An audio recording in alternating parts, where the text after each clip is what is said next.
저는 상상력이 가장 큰 장점이라고 생각을 하는데 중요한 가치들에 더 집중을 하려고 좀 노력을 하는 편이에요. 제가 정말 행복하게 살려면 무엇을 해야지? 어떤 전문성을 내가 키워야지? 사람을 만났을 때 에너지를 많이 얻고 사람을 많이 만나는 거, 새로운 사람 만나는 거에 좀 두려움이 없고 굉장히 더 인사이트를 많이 얻는 편이어서 좋아해요. 독일에서 살면서 제가 느끼게 됐던 것 같아요.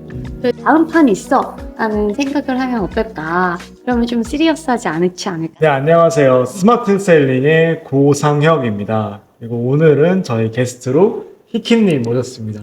와 반갑습니다 여러분. 히키님 한번 자기소개 한번 해주세요. 네, 저는 자기 다음으로 살 수 있는 생태계를 만드는 것을 꿈으로 가지고 있는 스타트업 엑셀레이팅과 그리고 디자인 싱킹 기반의 컨설팅을 하고 있는 키키라고 합니다. 만나서 반갑습니다. 반갑습니다.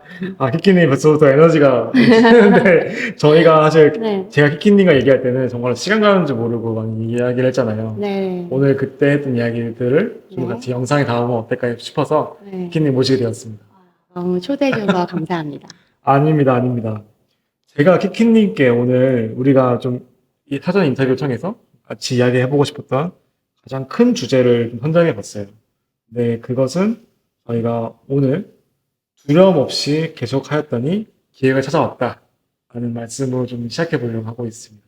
그래서 오늘 키키님에게 좀 그 몇 가지 키워드를 갖고 이야기를 해보고 키키님 배경 설명도 같이 들으면서 이야기를 해보면 좋을 것 같습니다. 네.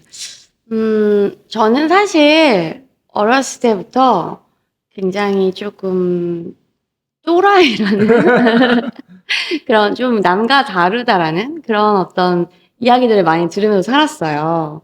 그래서, 앞으로 내가 어떤 일을 하면서 살아갔을 때 가장 행복할까. 이런 꿈을 좀 어떻게 그려야 될지에 대해서 정말 많은 고민을 했었는데요.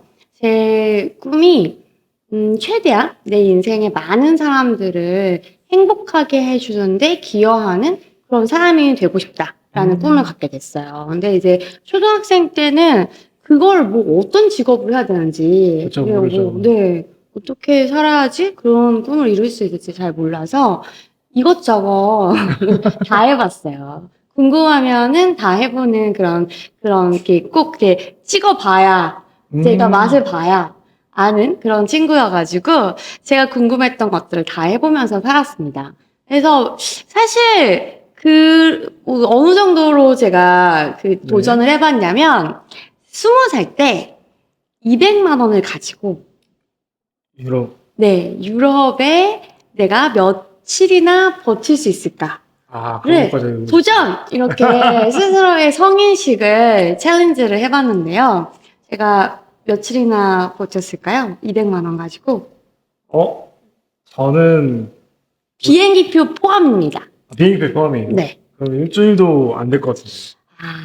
제가 무려 10개월 동안 유럽에 있을 수 있었는데요. 사실 더 길게 더 있을 수도 있었어요. 근데 이제 뭐 여러 가지 상황으로 다 돌아오기는 했는데, 78만 원짜리 JAL 잘기를 타고 이제 갔고, 그러면 한 122만 원 정도가 남았는데, 그 돈을 가지고 한 15,000원 정도만 숙박비로 사용을 하고, 나머지는 숙박비가 들지 않았습니다. 또 어떻게 또 그렇게 하셨군요. 네, 그래서 제가 그때 어떤 마인드셋을 가졌냐면, 노숙밖에 더 하겠어? 라는 생각을 가졌어요.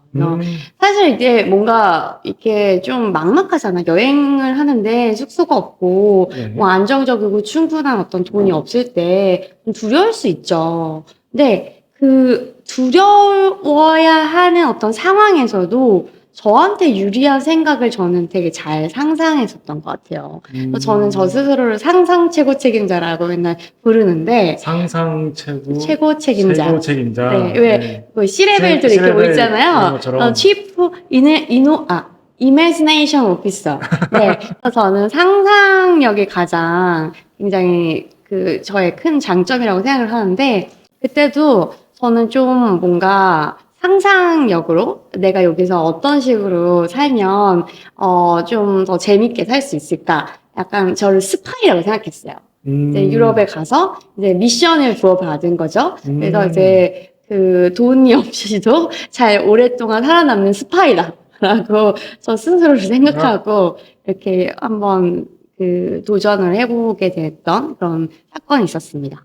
아, 키키님 벌써부터 조금 이제 그 되게 흥미진진한데, 네네. 그럼 제가 이 내용을 조금 뒤로 넘기고, 네네. 그러면 저희가 조금 이야기해보고 싶은 포인트를 하나씩 좀 음. 시작해 보도록 하겠습니다. 네네. 키키가 항상 이제 강조하는 부분이 있어요. 음. 이거는 메타인지라는 키워드를 되게 강조하시거든요. 네네. 근데 이 말씀을 하시면서 저한테 좀 말씀을 해주셨던 게 이 시대가 이제 스스로를 세일즈해야 되는 시대다 말씀을 해주셨습니다. 이 내용이 조금 어떤 내용인지 조금 더 설명해 줄 수 있으실까요? 네, 제가, 사실 18살 때, 미래에 내 딸한테 어떠한 교육적인 환경과 생태계를 만들어주면, 내 딸이 더 잘 클 수 있을까를 18살 때 무려 상상을 해보게 됐어요. 그래서 어떻게 보면 이제 저 자신을, 딸이라고 생각하고, 내가 만약에 나중에 엄마가 됐을 때 나라는 딸에게 어떤 환경을 주면 잘 클까? 이거를 저 스스로에게 약간 타자화 시켜가지고 저에게 스스로를 양육하는 어떤 컨셉을 마련해 본 거죠. 그래서 어떻게 보면은 제 자신한테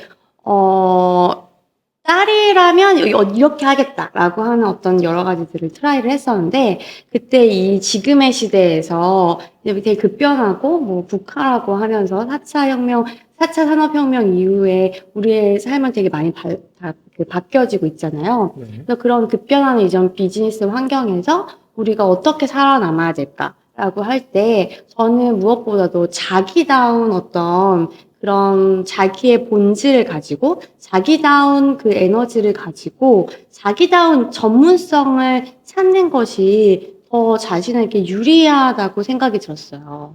그럴 때 더 신나고 더 즐겁고 그리고 그 안에서 어떤 살아나는 에너지로 인해서 더 진짜 전문가가 될 수 있다고 생각을 하고 네. 또 예전처럼 그 고정된 직업이 있는 것이 아니라 창직을 할 수도 있잖아요. 네. 자기다운 어떤 전문성을 가지는 새로운 직업도 만들어질 수 있는 거니까 그렇게 다양한 어떤 각각의 어떤 색깔들이 컬러풀하게 펼쳐지고 다채롭게 펼쳐질 때 각각에 있는 사람들이 즐겁고 행복하게 살면서 또 그 가치를 자기가 스스로 세일즈를 잘 할 수 있으면서 뭐 해처모여를 하면서 더 아름다운 시너지를 만들 수 있는 그런 세상이 되지 않을까라고 저는 좀 생각해 보게 됐던 것 같아요. 와, 이게 너무 말씀을 들으면은 되게 약간 멋있다 생각이 일단 먼저 들거든요.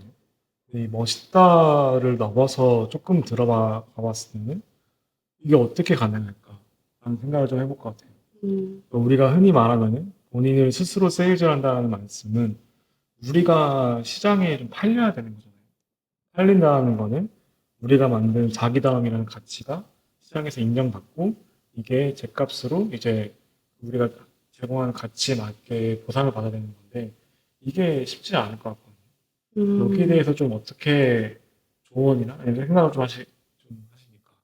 아, 사실 이렇게 뭐 정답을 이렇게 베스트 프랙티스, 그러니까 정답이 있는 누구나 이렇게 가면 이렇게 돼라고 하는 가늠이 되는 인생을 사는 게 조금 더 안전하다고 느껴질 수도 있어요. 그래서 뭐 예전에는 표준화 교육을 가지고 맞아요. 그래서 서울대를 가고 뭐 또 어떤 그 안정된 어떤 기업을 가고 그렇게 사는 게 되게 안정적일 수 있다라고 생각하는 어떤 표준화된 어떤 방법들이 있었잖아요. 근데 지금은 솔직히 그렇게 뭐 좋은 대학을 나오고 어떤 좋은 그 표준화돼 있던 그런 패스를 거치지 않고도 자기답게 뭐 유튜버를 한다거나 아니면 자기답게 새로운 직업을 만들어서 뭐 새로운 어떤 그런 그 도전들을 통해서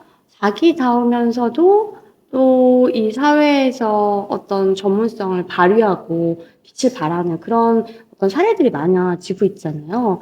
그런 어떤 가능성과 기회는 제가 봤을 때는 자기가 뭘 잘하고, 자기가 어떨 때 살아나고, 내가 어떠한 그 기질을 가지고 있고, 내가 어떠한 상황에서 더 빛을 발할 수 있는지에 대해서 스스로 조금 기억해주고, 스스로 인정해주고, 스스로, 난 이런 거 너무 음, 잘했어. 라고 하면서 자기 자신을 키워주고, 양육해주고, 토닥토닥 응원해주고, 이러면서 본인이 갖고 있는 어떤 작은 씨앗들이 더 이렇게 가치를 더 그러네요. 키워나갈 수 있는 그런 부분들을 좀 도전하고 또 그런 지점들이 조금 뭔가 적재적소에 있을 때 왜 마치 스타트업에서 그 여러 맞아요, 가지 맞아요. MVP, 미니멈 바이러블 프로덕트를 만들 때 여러 가지들을 이제 소위 말해서 전문 용어로 찌끄려 보잖아요.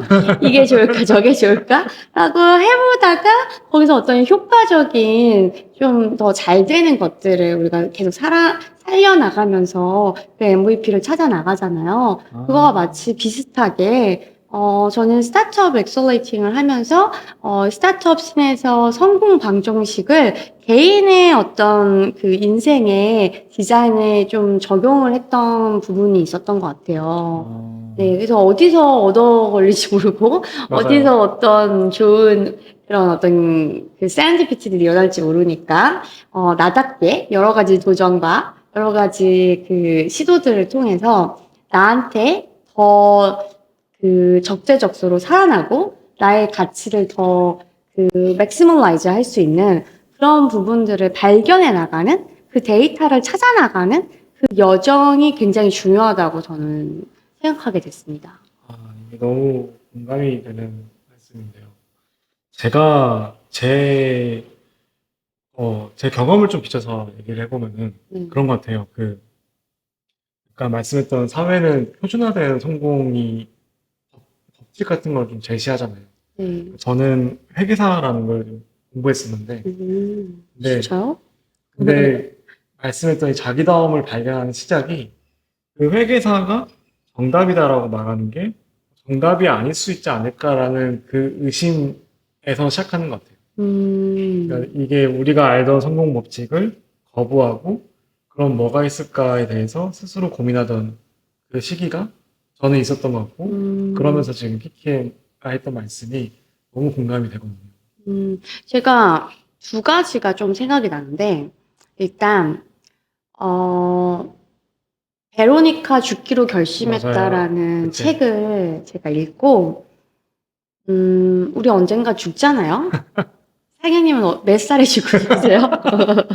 오래 살고 싶지만 네네. 뭐 가진 게 많으면 오래 살겠죠. 네네. 하지만 아직 가진 게 없으니. 네. 근데 저는 120살에 죽고 싶어요. 음, 근데 120살까지 제가 정말 잘 살다가 내일이 그날이에요. 근데 음, 난 진짜 너무 잘 살아난 거야. 덜 나이 없이 너무 잘 살았어. 아, 나는 진짜 너무 만족한다. 그리고 정말 아낌없이 나는 내가 해오고 싶어 다 해오고 난 여한 없이 내일 죽는구나. 라고 이렇게 기쁘게 죽으려면 나는 내 인생에서 어떤 일들을 하면서 살았어야 됐을까를 제가 이렇게 반대로 좀 생각해 보게 됐던 적이 있었거든요. 그때 제가 되게 중요하게 생각하는 게 뭔지를 더 잘 만날 수 있었던 것 같아요. 그래서 약간 그게 저는 이제 그 인터스텔라 게임이라고 저는 부르는데, 인터스텔라 그 영화에 보면 막 그 미래에서 하고 막 가고 안 이러면서 막 이렇게 돼. 하잖아요. 네. 그것처럼 미래의 내가 지금의 나한테 이렇게 얘기하려고 하는 게 뭘까? 그걸 자꾸 메타인지처럼 밖에서 음, 저를 계속 다양한 관점으로 이렇게 바라봐 주는 거죠. 그래서 진짜로 내가 유리하고 진짜로 내가 꼭 가져야 되는 그런 중요한 가치들에 더 집중을 하려고 좀 노력을 하는 편이에요. 그래서 내가 진짜 죽기 전에 어떤 인생을 꼭 살면 나한테 정말 만족할까라는 내 인생의 완료 조건에 대해서 생각해 보게 되는 그 부분이 조금 생각이 나고요. 그리고 이제 두 번째로는 해상도를 높여나가는 거라고 생각을 해요. 한 번에 내 인생의 MVP 딱 찾았어. 난 이거야. 나의 본질은 파란색이었어. 나는 노란색이었어. 이런 어떤 값이 딱 정해지는 게 아니라 이 발견하는 이 그냥 전인 것 같아요. 그러니까 그 어떤 과정인 것 같아요. 그래서 내가 어떤 나를 발견했고 내가 이런 거가 맞나? 아닌가? 그래서 해상도를 높여나가는 거죠. 그래서 그 과정 안에서 나의 데이터를 내가 인식하고 내가 판단할 수 있고 또 다음을 추론하기 위한 다른 노력을 해볼 수 있고 마치 그 상현님 스무고개 해보셨나요? 네, 맞습니다. 네. 스무고개 할 때 그 질문을 다음을 추론하기 위한 질문하는 게 조금 더 그 요령 있는 질문이잖아요. 맞아요. 그래서 뭐 맨 처음에 질문에 한 방에 야 그거 분홍 돌고래지 이렇게 말하는 사람 없잖아요. 네. 무생물이에요? 뭐 생물이에요? 뭐 이렇게 하면서 그 다음을 추론하기에 유리한 시도들을 하잖아요. 전 인생도 마찬가지인 것 같아요. 내가 자기답게 내가 정말 행복하게 살려면 무엇을 해야지? 어떤 전문성을 내가 키워야지? 이런 어떤 자기 진로에 대한 고민이 한 방에 딱 이렇게 되는 거가 아니라 그 안에서 계속 해상도를 높여나가고 다음을 추론하기 위한 시도를 하는 과정을 약간 저는 여행처럼 즐기는 거가 굉장히 답이지 않았을까라는 생각이 들었습니다. 너무 좋은 말씀입니다. 이 내용이 다음 질문과도 이어지는 것 같아요. 그 키키님이 했던 말씀 중에서 그 다이아몬드는 비싸게 팔리는 곳에 가야 비싸게 팔린다. 그런 말씀을 해주셨는데 너무 공감이 되더라고요. 이 말씀에 대해서 좀 설명을 조금 더 해줄 수 있으실까요? 음, 사람들이 많이 제가 굉장히, 뭔가 밝고, 에너지가 넘치고, 되게 당당하고, 굉장히 멋지다고 이제 그렇게 얘기해 주시는 분들이 많이 있는데, 사실 저는 되게 다채로운 스펙트럼을 갖고 있어요. 누구랑 있냐에 따라서 굉장히 제가, 빛나는 키키가 될 수도 있고, 누구랑 있을 때 주눅 들고, 이렇게 쫄아 있고, 뭔가 이렇게, 뭔가 되게 널벌한, 뭐 그런 되게 좀, 불쌍한 키키가 되기도 하거든요. 근데 그게 제 본질이 뭐 달라지는 게 아니라, 전 다이아몬드였어요. 근데, 이렇게 상영님하고 같이 있으면 막 되게 신나고, 저를 사랑하게 해주는 이런 사람들하고는 제가 되게 비싸게 팔릴 수 있고, 그리고 또 제 가치가 더 잘 그 작동하는 곳에서는 제가 더 멋지게 이렇게 뭔가 살아나는 그런 일들을 할 수 있고 좋은 결과도 낼 수 있고 하는데 또 저라는 가치가 어디에서는 좀 잘 안 팔리는 그럴 수 그런 있죠. 곳도 있을 수 있어요. 이제 예를 들면 뭐 실명을 거론해도 되는지 모르겠지만, 이제 노홍철님 내가 너무 진짜 좋아하는 분인데, 어떤 곳에서 노홍철님이 계시면, 너무 부담스럽다. 너무 시끄럽다. 뭐 이렇게 얘기할 수도 있잖아요. 네. 근데 또 그분이, 이렇게 방송에서 이렇게 되게 열정적으로 도전을 하고 하는 걸 저희가 굉장히 많은 인사이트도 얻고, 환기도 되고, 와, 저렇게 멋있게 살 수 있구나, 라는 좋은 인사이트를 주시기도 하잖아요. 근데 똑같은 사람이어도 어떠한 맥락에서 어떻게 있냐에 따라서 그 빛깔이 달라질 수 있고 그 아우라가 달라질 수 있는 것 같아요. 그래서 나한테 유리한 곳을 찾는 것도 되게 중요한 인생의 비법이 아닐까라고 전 생각해서 저는 제가 유리한 곳을 자꾸 찾아 다니는 노력을 합니다. 이게 말씀했던 전에 말씀했던 내용과 좀 연결되는 것 같아요. 그러니까 우리의 본질은 이제 다이아몬드라는 것을 아는 것부터가 먼저 중요한 거고, 이거를 이제 우리가 이제 메타 인지를 통해서 우리가 다이아몬드라는 걸 알게 되면은 그 다음부터는 이제 다이아몬드가 어디서 많이 팔리는가를 탐색하는 과정으로 이어지는 것 같습니다. 음. 그러면은 여기서 좀 그 다음 질문을 좀 이어가 보면은 우리가 그러면은 가치를 더 높게 평가받는 그런 곳을 찾기 위해서는 좀 어떻게 좀 저희가 할 수 있을까요? 사실 운이에요. 음, 그래서 이게 뭐 정답이 있지는 않고 근데 운을 높이는 전략은 살짝 있는 것 같아요. 근데 그것도 또 사람마다 자기다운 또 전략이 있는 것 같거든요. 저는 MBTI로 보면은 극E여서 사람을 만났을 때 에너지를 많이 얻고 사람을 많이 만나는 거, 새로운 사람 만나는 거에 좀 두려움이 없고 굉장히 더 인사이트를 많이 얻는 편이어서 좋아해요. 그렇기 때문에 호기심을 갖고 다양한 사람들을 만나는 그 안에서 세렌디피티 그리고 우연한 어떤 예기치 않은 어떤 만남 그런 속에서 나는 이런 게 잘하네? 나 이런 상황에서 내가 좀 살아나네? 이런 상황에서 내가 좀 가치 있게 팔리네? 이런 것들을 발견할 확률이 높아지는 것 같거든요.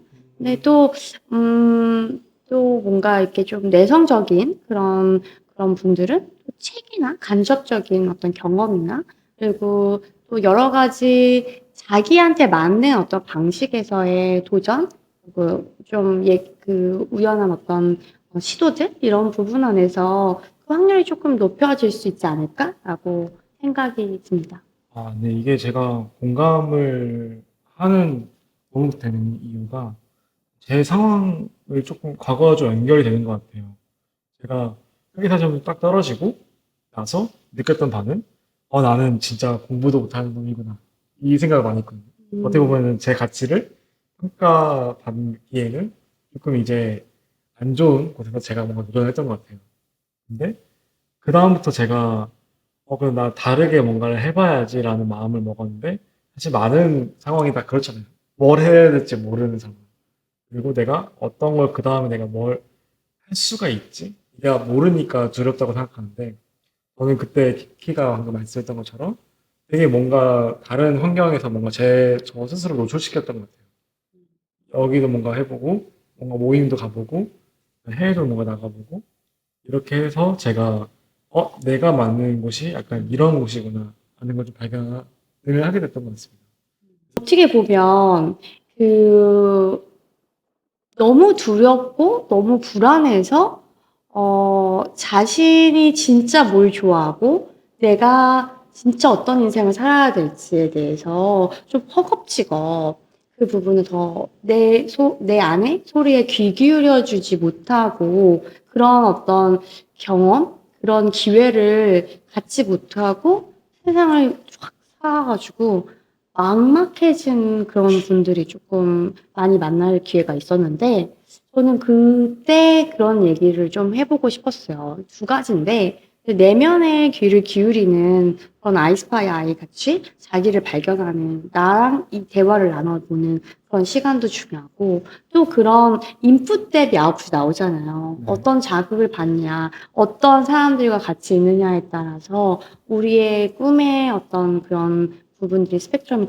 달라지기 때문에 그럴 때 또 다양한 안 해본 일, 내가 음, 맨날 하던 일 아닌 것, 내가 맨날 만나던 사람 아닌 사람, 이런 음, 좀 되게 좀 다른 환경에 노출시켜보는 거예요. 네, 뭔가 그런 좀 낯선 그런 어떤 것들을 조금 도전을 해보시는 거를 좀 추천드려요. 그래서 전혀 음, 다른 어떤 나라에 해외에 가시는 것도 방법이고 왜냐면 이 한국의 사회적인 무언가를 다 끊고 내가 누군지 모르잖아요. 맞아요. 그러면 이제 여행객으로서의 어떤 그 무중력 상태 안에서 자기 자신을 조금 더 잘 발견할 수 있는 확률도 되게 높아지는 것 같다는 생각이 든 적이 있었습니다. 아, 맞습니다. 그럼 키키는 여기서 제가 좀 질문을 드리고 싶은 게 네네.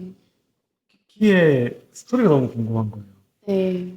어떻게 이러한 생각을 하셨지? 어떻게 음, 사실 이렇게 메타인지나 이런 부분들을 흔히 듣기는 어려운 저는 내용이라고 생각하는데 어떠한 이제 계기가 있었기 때문에 이런 생각을 하셨을 거라고 저는 생각이 음. 들거든요. 그게 어떤 거였습니까? 여행을 가셨던 그런 음, 경험이실까요?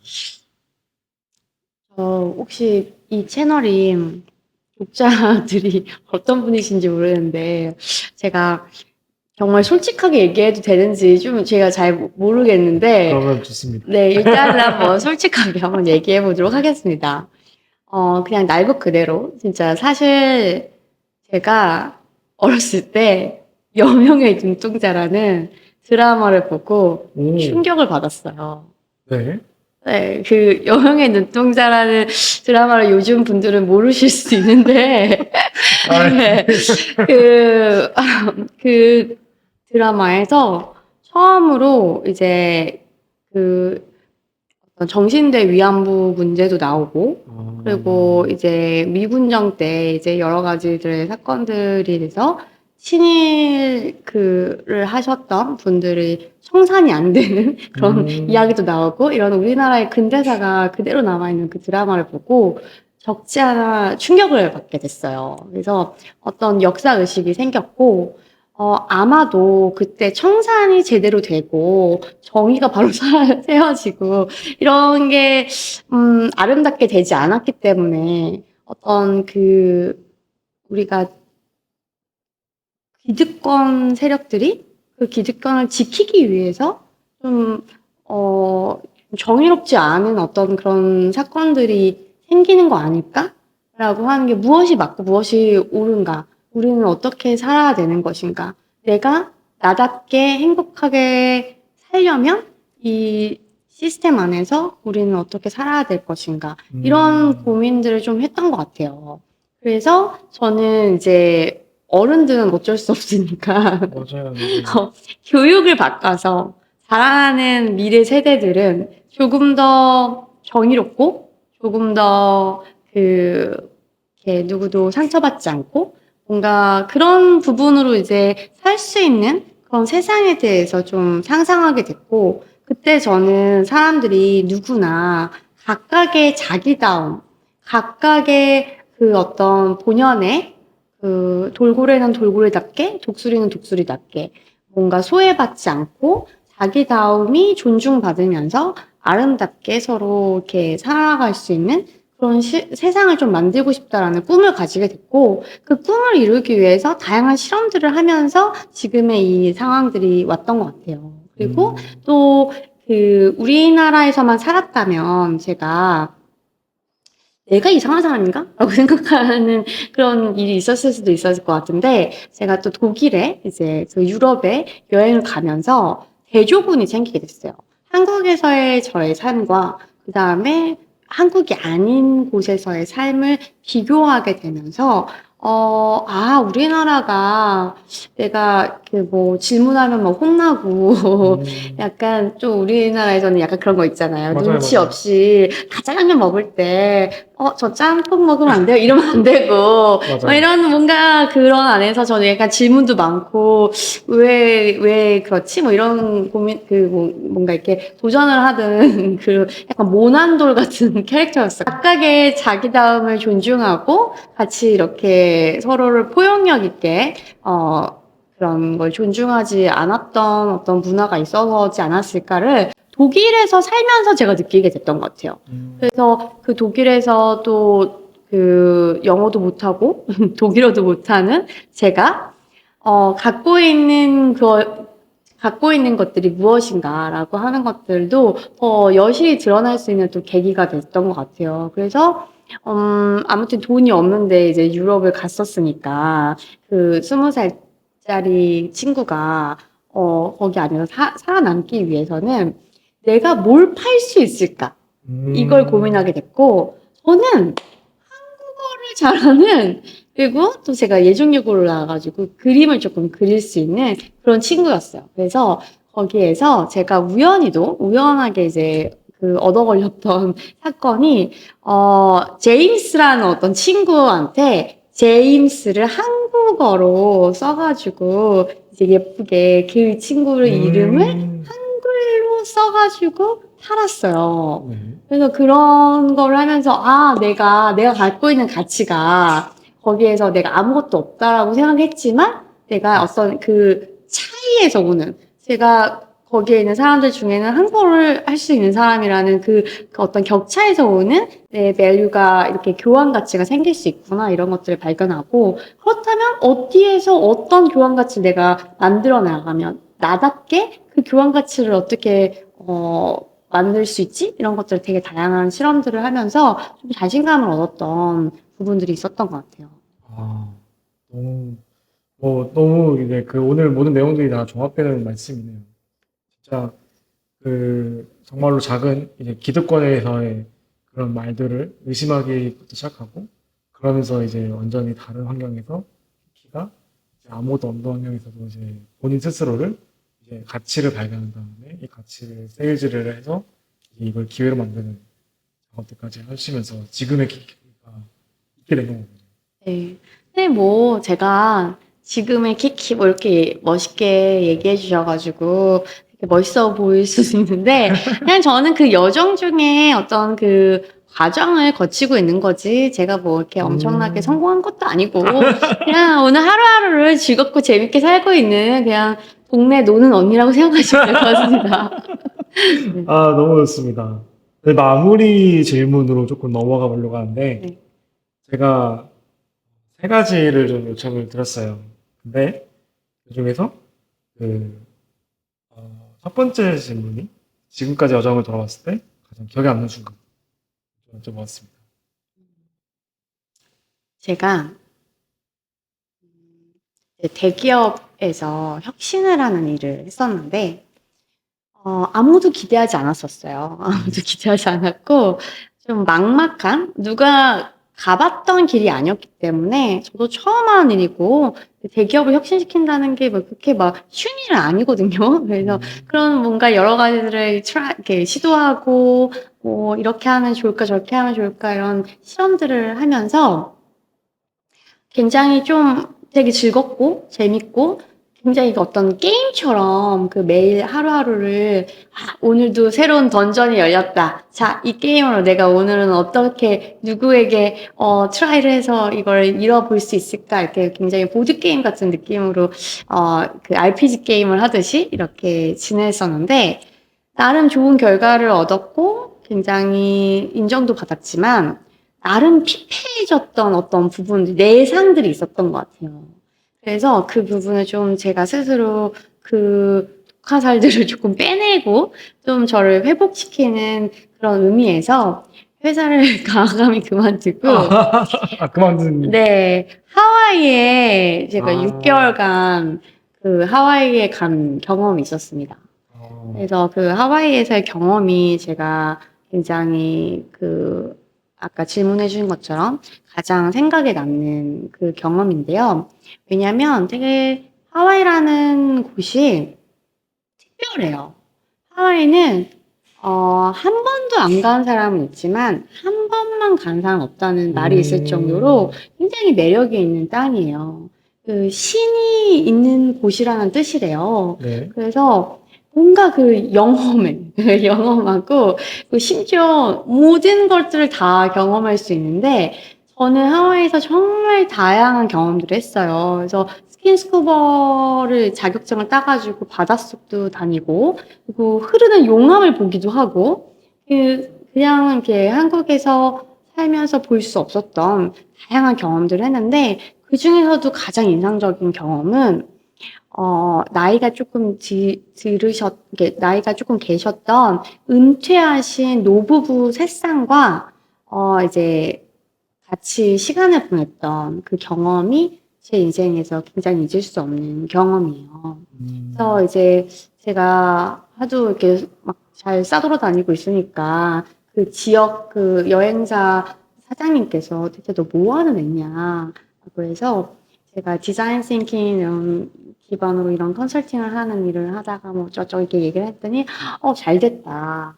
우리 그 이번에 그 VIP들 여행 상품을 만들어줘야 되는데 그분들 너무 다 해봐가지고 이제 에피소드가 없다. 너가 그 디자인 띵킹으로 여행 상품을 만드는 거를 좀그 알바로 해주지 않겠냐 해서 놀러 갔다가 또 일도 알바를 하게 됐었어요.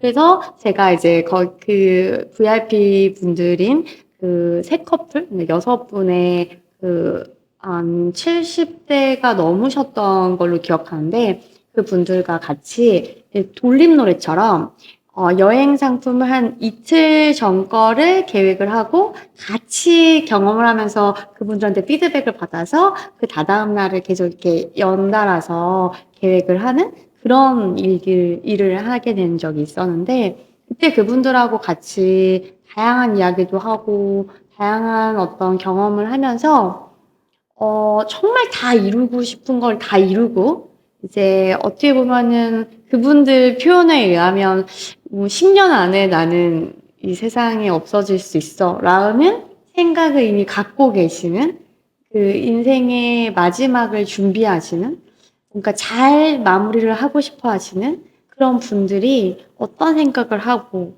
그리고 그때 인생에서 다시 돌이켜 봤을 때 어떤 게 가장 중요한지 이런 이야기들을 들을 수 있었던 그런 아주 굉장히 인사이트풀한 그런 어떤 경험을 하게 됐었는데 그게 좀 기억에 남습니다. 너무 특별한 경험이네요.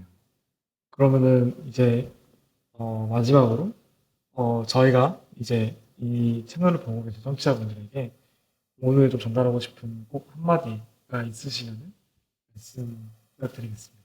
음, 음, 우연히도 오늘 제가 이제 논스라고 커뮤니티 하우스에 살고 있는데 같이 살고 있는 친구, 20대 친구랑 같이 오늘 그 약간 커피챗, 티타임을 하게 됐었는데 그때 친구가 진짜 멋진 친구예요. 근데 그 친구가 이제 고민이 있다고 저한테 이렇게 얘기를 하다가 제가 이런 얘기를 하게 됐어요. 그 친구가 이렇게 뭔가 굉장히 잘하려고 하다가 이제 좀 스트레스가 좀 있는 그런 상황이었는데, 너가 너무 잘하려고 해서 스트레스를 받는 것 같다. 좀 즐겨보면 어떨까라는 생각이 든다. 근데 이 친구랑 이제 같이 사니까 저희가 같이 가끔 이렇게 보드게임도 하고 막 그래요. 근데 보드게임 할 때 진짜 잘하거든요. 어떻게 하면은 그 키키를 이길까 이런 거에 총체적인 다양한 어떤 어웨어리스? 그래서 네. 뭔가 막 이런 것도 해봐요. 저런 것도 해봐야지. 이렇게 종합적으로 막 생각을 하면서 저를 이기려고 이렇게 했었던 그게 생각이 났어요. 그래서 음, 인생을 보드게임처럼 생각해봐라. 보드게임의 특징이 제가 전달하려고 했던 메시지 3개가 있었는데, 첫 번째, 다음 판이 있다. 한 번에 끝나는 게 아니다. 다음이 있다라는 인생의 이렇게 스펙트럼이라고 이렇게 뭔가, 이렇게 연속적이라고 볼 수도 있지만, 사실 2024년 12월과 2025년의 1월은 이렇게 좀 연속적일 수도 있지만, 그걸 우리가 그냥 우리 마음대로 끊어서 여기는 2024년이야, 여기는 2025년이야, 이렇게 한 것처럼 나의 인생을 제너레이티브 시퀀셜하게 이렇게 나누고 거기에서 통찰한 걸로 그 다음을 또 해보고 이런 식으로 어떤 반복적 개선을 설계하는 그런 방식으로 하면 조금 더 가볍게 즐길 수 있지 않을까. 다음 판이 있어. 라는 생각을 하면 어떨까. 그러면 좀 시리어스하지 않지 않을까라는 얘기를 했었고요. 그다음에 보드게임의 또 두 번째는, 되게 그 짧은 순간 우리가 가설을 세우고 사실 어떤 시도를 하고 플레이를 하잖아요. 그래서 이 시퀀스 안에서 내가 어떤 거를 가설을 가지고 해볼 것인가 라는 의도적 수련을 해보는 거죠. 그리고 그걸 끝나고 회고를 해보고 그 다음 판은 다른 가설로 시도를 해보는 그렇게 해보면 어떨까라고 하고 세 번째는 사람들과 같이 해요. 그래서 어떤 사람들과 어떤 바이브를 만드냐에 따라서 전혀 다른 플레이가 있을 수 있는데 그걸 좀 즐기는 그런 어떤 보드게임을 즐기듯이 인생을 함께 즐기는 어떤 그런 관점으로 보면 어떨까라는 생각이 들어서 인생을 보드게임처럼 우리가 한번 즐겨보면 어떨까라는 메시지를 드리고 싶습니다. 여러분들 인생은 보드게임처럼 살라라는 말씀 너무 인상 깊습니다. 제가 저도 게임을 너무 좋아하는데 네. 그렇게 제가 게임 주인공처럼 살면 어떨까 생각했었거든요. 네. 근데 지금 말씀대로 하면은 지금 저도 그렇게 게임 주인공처럼 차근차근 성장할 수 있는 네. 상황이 되지 않을까 싶습니다. 그러면은 오늘 저희가 전달드리고 싶은 내용은 여기까지로 마치겠습니다. 그러면은 오늘 방문해주신 키키님 너무 감사합니다. 네, 초대해 주셔서 너무 감사합니다. 여러분, 반가웠어요. 그럼 지금까지 스마트 셀링의 고상혁 그리고 키키님 네, 네, 키키였습니다. 인사드리겠습니다. 감사합니다.